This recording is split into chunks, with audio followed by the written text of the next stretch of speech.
Hello, good morning, friends. Myself Jatin Dave from Asapura School, and welcome all of you once again. We are going to continue in our second explaining video from the lesson number 8, Introduction of Trigonometry. Okay introduction to trigonometry के अंदर आज इस video में particularly हम बात करने वाले हैं ट्रिगोनोमेट्री रेशियो को लेकर। सेक्शन 8.1 के अंदर you have in some right angles imagined to formed in a different situation। जैसे कि इस चैप्टर के शुरू में इनिशियल में हमने आपके सामने डिफरेंट एग्जांपल्स रखे थे, अलग अलग प्रकार की कुछ सिचुएशंस आपको दी थी जिसमें हम राइट एंगल्स को इमेज कर रहे थे। Now let's take the right angle A B C as shown in the figure 8.4। अब हम यूज़ करने जा रहे हैं एक राइट एंगल ट्राइंगल का, जो कि फिगर नंबर 8.4 में आपके स्क्रीन पर है। देखिए, here triangle ABC is the right angle triangle and angle B is 90 degree, that means right angle. AC is called the hypotenuse and AB is called the side adjacent to the angle A. Side adjacent to the angle A and BC is called the side opposite to angle A. तो यहाँ पर angle A को reference लेते हुए AC है वो hypotenuse है, BC है वो side opposite to the angle A है, मतलब कि अपोजिट साइड है, और AB है वो side adjacent to angle A, मतलब कि AB है वो एडजेसेंट साइड है। तो इस बात को ध्यान में रखते हुए हियर एंगल CAB और in brief angle A is an acute angle. Note the position of the side BC with the respect of angle A, it faces angle A. So we call it side opposite to angle A, and AC is the hypotenuse of the right angle and the side AB is the part of angle A. So we call it the side adjacent to angle A. Note that position of the side change when you consider angle C in the place of the A. तो जैसे ही आप यहाँ पर angle consideration को change करेंगे, angle का reference change कर देंगे, इसके साथ साथ अपोजिट और एडजेसेंट साइड भी चेंज हो जाएगी। So look at one more figure, figure number 8.5। This figure is also shows the triangle ABC where B is the right angle and triangle ABC is the right angle triangle. Here also AC is called the hypotenuse, but now reference to the angle C, AB is the side opposite to angle C and BC is called the side adjacent to angle C here. So you have studied in a concept of the ratio in your early classes. So we now define the certain ratio involving the sides of the right angle and call them trigonometry ratio. Trigonometry ratio of the angle A in a right angle triangle ABC are defined as follows. देखिए आपके screen पर all 6 ratios one by one हम ला रहे हैं। सबसे पहले sine of angle A is equal to side opposite to angle A divided by hypotenuse is equal to BC by AC। Cosine means cos of angle A equal to side adjacent to angle A divided by hypotenuse is equal to AB upon AC। And tangent of angle A is equal to side opposite to angle A divided by side adjacent to angle A equal to BC upon AB. Now cosecant of angle A, cosecant of angle A is equal to 1 by sine of angle A is equal to hypotenuse upon side opposite to angle A is equal to AC upon BC. Now secant of angle A is equal to 1 upon cosine of angle A is equal to hypotenuse upon side adjacent to angle A is equal to AC upon BC.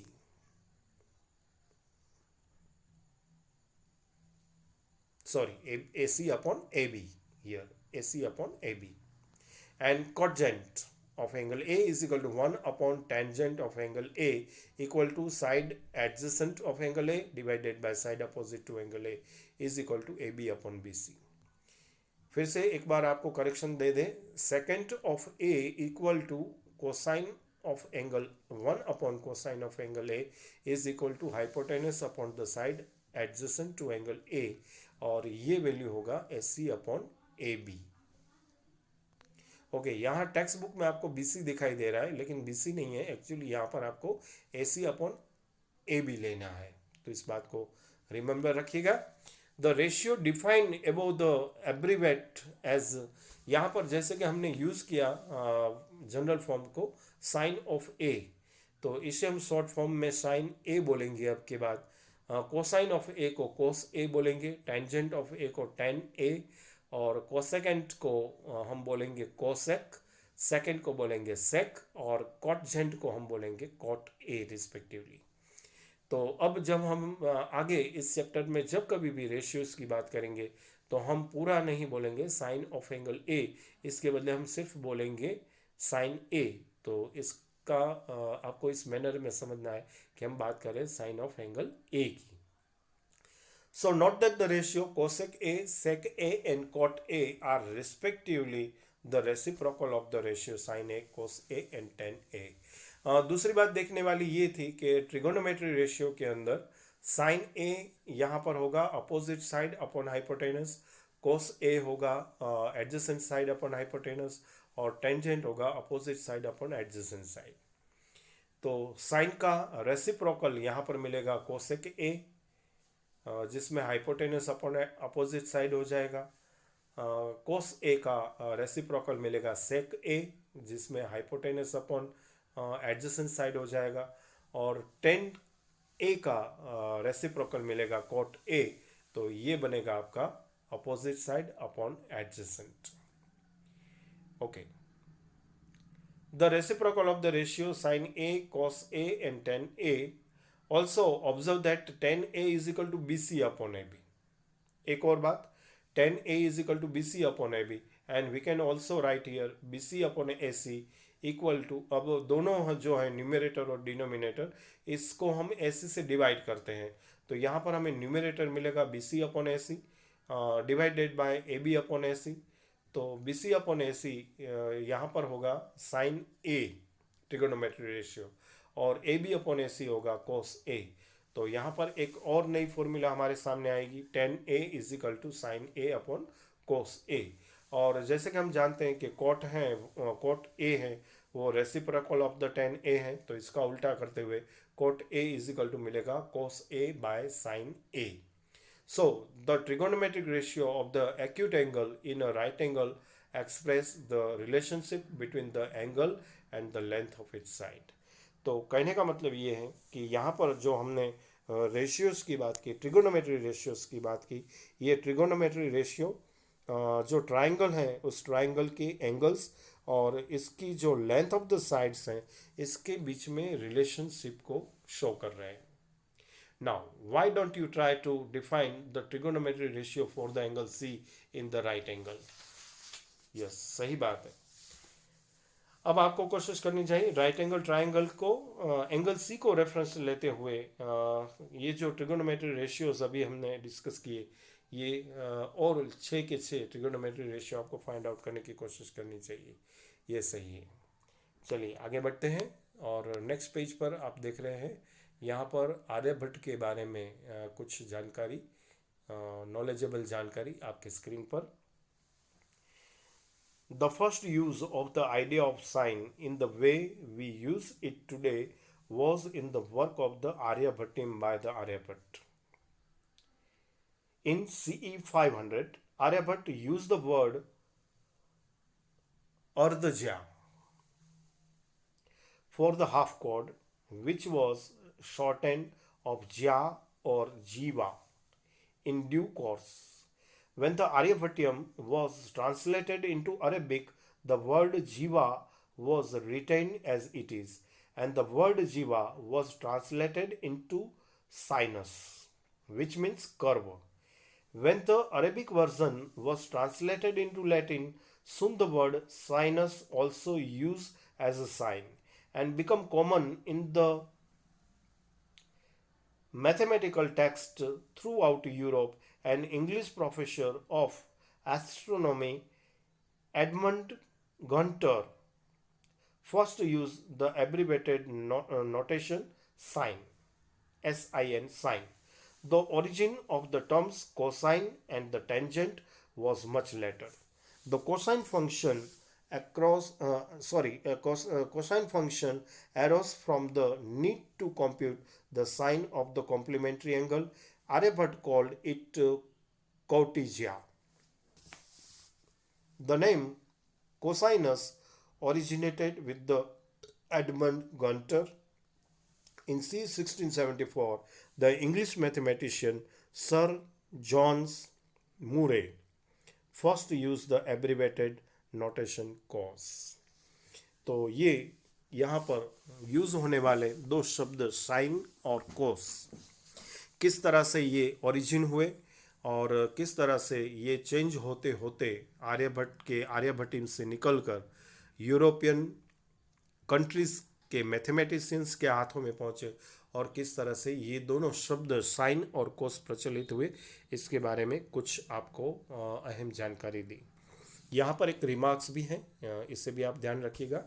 Not that the symbol sine A is use as an abbreviation for the sine of angle A. Sine A is not the product of sine and A. Sine separated from A has two meaning. Similarly, cos A is not the product of the cos and A. Similarly, interpretation follow for the other trigonometry ratio also. कहने का मतलब ये था कि यहाँ पर sign A जो हम यूज कर रहे हैं, साइन A का मतलब हो रहा है the sine of angle A, sine of angle A। इसका ये एब्रीवेशन फॉर्म है। साइन ए का मतलब ये बिल्कुल नहीं है कि ये प्रोडक्ट ऑफ द साइन और ए है, ठीक है। ठीक है, इसी तरह से जब कोस ए हम बोलते हैं तो इसका मतलब ये नहीं होगा कि ये product of cos and A है। कोस ए का मतलब भी इसी मैनर्स में होगा the cos of the angle A. Okay, अब आगे बढ़ते हैं और हमारी डिस्कस को कंटिन्यू करेंगे। Now if we take the point P on the hypotenuse AC or the point Q on SC extend of the right angle ABC and draw PM perpendicular to AB and QN perpendicular to AB extended. How will the trigonometry ratio of angle A in triangle PAM differ from those of angle A in triangle CAB or from those of angle A in triangle QAN? तो यहाँ पर कहने की बात यह है कि जो right angle triangle A B C हैं, इसके हाइपोटेनस ए सी पर हम एक पॉइंट पी लेने जा रहे हैं, या फिर उस साइड ऐसी साइड को हम एक्सटेंड करेंगे और एक्सटेंड करके उस पर एक क्यू पॉइंट लगाएंगे एंड ए बी पर हम फुट ऑफ परपेंडिकुलर ड्रॉ करेंगे P M is perpendicular to A B and या फिर हम जो एक्सटेंड हमने किया था उस एक्सटेंड की हुई बाजू पर हम क्यू एन एल्टीट्यूड ड्रॉ करेंगे, Q N is perpendicular to A B draw करेंगे। तो इस हिसाब से यहाँ पर जो ट्राइंगल फॉर्म होगा पी ए एम, इसमें एंगल ए के लिए जो ट्रिगोनोमेट्री रेशियो मिलेगा, ठीक इसी तरह से ट्राइंगल सी ए बी में एंगल ए के लिए जो ट्रिगोनोमेट्री रेशियो मिलेगा और ट्राइंगल क्यू ए एन के लिए जो क्यू ए एन में एंगल ए के लिए जो ट्रिगोनोमेट्री रेशियो मिलेगा, क्या इसमें कुछ डिफरेंस है, हम ये जानना चाहते हैं। तो इस बात का आंसर पाने के लिए सबसे पहले हमें ये जो तीन यहाँ पर हमने ट्राइंगल्स कहे, triangle P A M, triangle C A B और ट्राइंगल क्यू ए एन, इस तीनों ट्राइंगल का निरीक्षण करना होगा। That means to answer this first look of this triangle is triangle PAM similar to triangle CAB. From the chapter number 6, recall AA similarity creations. Using the creation, you will see that the triangle PAM and CAB are similar, and therefore by the property of the similar triangle, the corresponding sides of the triangle are proportional. So we have AM upon AB equal to AP upon AC equal to MP upon BC. From this we find MP upon AB is equal to BC upon AC is equal to sin A, and similarly AM upon AP is equal to AB upon AC equal to cos A, and MP upon AM is equal to BC upon AB is equal to tan A, and so on. This shows that the trigonometry ratio of the angle A in triangle PAM do not differ from those of angle A in triangle CAB. In the same way, you should check that the value of sine A and also of the other trigonometry ratio remain the same in the triangle QAN. तो कहने का मतलब ये है कि यहाँ तीनों triangles के अंदर एंगल ए के लिए जो ट्रिगोनोमेट्री रेशियोज मिलेंगे, ये ट्रिगोनोमेट्री रेशियोज डिफर नहीं होंगे, एक जैसे होंगे.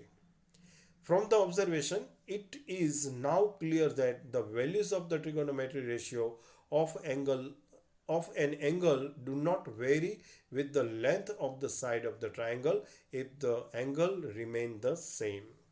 तो कहने का मतलब ये था कि इस ऑब्जर्वेशन से एक बात क्लियर हो रही है कि अगर जो एंगल्स का मेजरमेंट है वो इक्वल है, तो यहाँ पर रेफरेंस एंगल के लिए जो हमने ट्रिगोनोमेट्री रेशियोज फाइंड आउट किए हैं, ये ट्रिगोनोमेट्री रेशियो में ट्राइंगल की लेंथ ऑफ द साइड, इसके साथ कोई चेंजेस देखने को नहीं मिलेगा. ओके, एक छोटी सी नोटिस है, उस नोटिस को पढ़िए ध्यान से, और यहाँ पर हम इस वीडियो को स्टॉप करेंगे और नेक्स्ट वीडियो में कंटिन्यू हम करेंगे इसी टॉपिक को, जो कि हैं ट्रिगोनोमेट्री रेशियोज के बारे में. ओके, आपका धन्यवाद करते हुए thank you very much and bye bye.